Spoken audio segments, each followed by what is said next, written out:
welcome back to Bowling Garden. So I am super excited. I just came back from the nursery and I got this little orange tree. And my plan is to have it grow against a fence back here, kind of like as an espalier. So I've never done an espalier tree before, so this is going to be my first experience, but I thought that I'd share with you what I found out through just doing some quick research, and that maybe we could learn together. And if you guys are watching and some of you have done some espalier trees and have had good success, feel free to share some of the tips you've found along the way in the comment section. But for now, I'll just do what I think is best.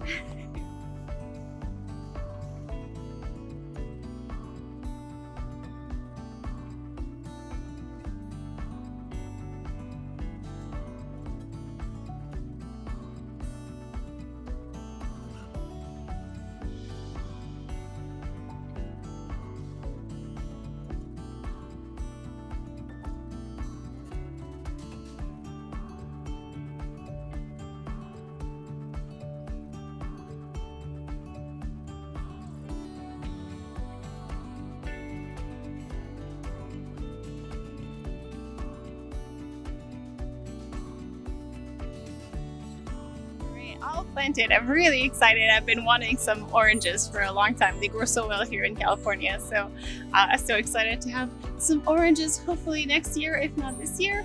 As you can see, the dirt right there was really hard, so there's quite a lot of big pieces that came through, a little bit clay-like, but that's okay. You'll notice I still reused the same dirt that I dug the hole out of, even though there were some big clay pieces, because it's really important for the tree to be surrounded with the dirt that is natural in the area. What I mean by that is that a lot of times I see people put really good compost in the tree hole that they've dug, but the problem is that tree root, because it's going to be surrounded by really good nutrients, is just going to want to stay there. It's not going to want to venture out, and you want the roots of your tree to venture out. You want it to be strong. You want the roots to reach far. So for that, it's better not to give it all the goodies right where it is. You want it to want to explore, if that makes sense. And the big clay pieces, even like you saw, I refilled the hole with it. It's not gonna matter. It's still gonna break down when it's covered, and especially as I'm watering, and I pressed a little bit with my foot very gently, just to kind of like anchor the root ball in place. And those big pieces, like I said, it's either gonna sink down and I'm gonna see it, and I'm gonna add soil on top, or it's just gonna break down and go around the roots like it's supposed to. It looks so beautiful. I have it at a little slight angle because right next to the fence there was some concrete there, just pieces. Was just really hard to dig, really. And so I have it at a slight angle. It doesn't matter because it has a fence to lean against. So if it didn't have anything to lean against and it was at an angle normally, then there would be a chance where it eventually falls as it grows, but the fence is going to be here to support it, so I'm not so worried about that. In the espalier shape, I have some twig and something to cut the twig.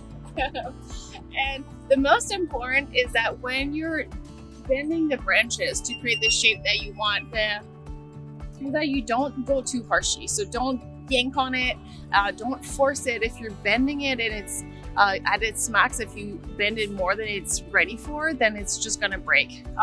You also want to make sure you start with a young tree that has flexible branches. Sometimes it'll take you a couple of weeks, if not longer, to even get the shape that you want. So you'll have to bend it a little bit and then keep it there for some days, even maybe a week, and then just bend it a little bit more. As it's softened into its shape, it'll become a little bit more flexible. But you really don't want to force it, because if you're forcing it too much, you'll most likely end up breaking your branch. All right, so I've tied a couple of branches. I have my initial shape. I'm pretty happy with it. A couple of things to keep in mind is that when the material you use to tie your branches, you always want to make sure that it's softer than the branches themselves. Otherwise, you can damage your growing tree. You also don't want to tie it too tightly. I know the the instinct, especially doing this, for me when I was doing it right now, was definitely to do it as tight as possible, but you really don't want that because you don't want to damage the branches in the end. The health of your tree in the long run is definitely going to be more important than getting the perfect shape. And then I'm just gonna start, and I'm gonna not start, but I'm gonna finish by pruning the extra branches that I don't want as part of my shape.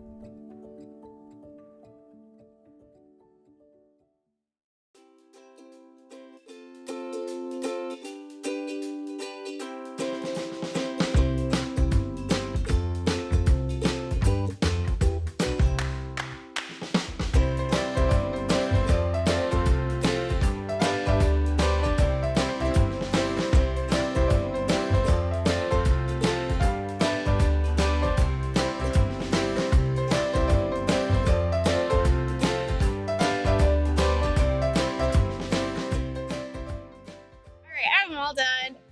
I'm super excited, and I noticed my face was very dirty, full of dirt, so I cleaned it up. But I'm excited that the espalier is done. I'm really happy with how it looks. There's 2 branches right now at the top, so one is going to keep going up, and the other one I'm going to bend down when it's slightly longer, and it's going to be my next tier of branches. So I'm hoping I'm going to get one on the other side as well. But for now, I'll just have the 2 lower branches, and we'll go from there.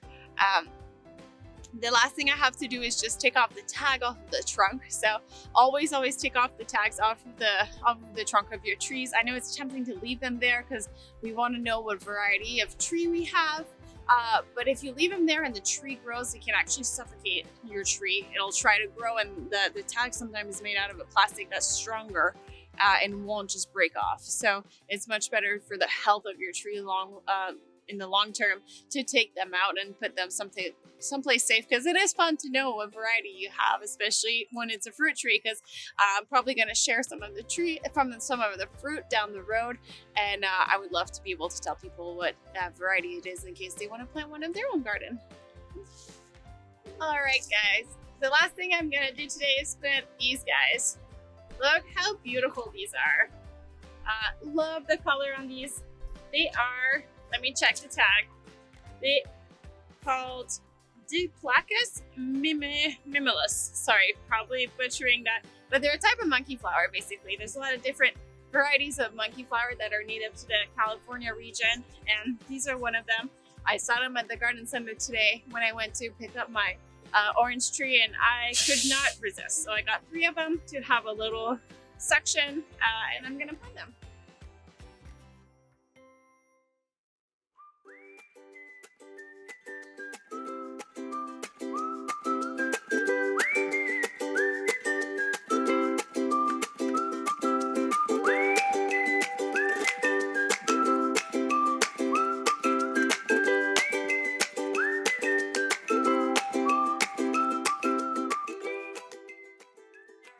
Well, that's it for today. The monkey grass is planted. It looks gorgeous. I absolutely love the color of the flowers. I think it's going to add a lot of interest at this time of year. And thank you so much for coming along and watching me make my espalier and plant these flowers, this little trio there. I hope you enjoyed it. I hope you learned a little something. And I hope that you'll come back again for the next video. Bye!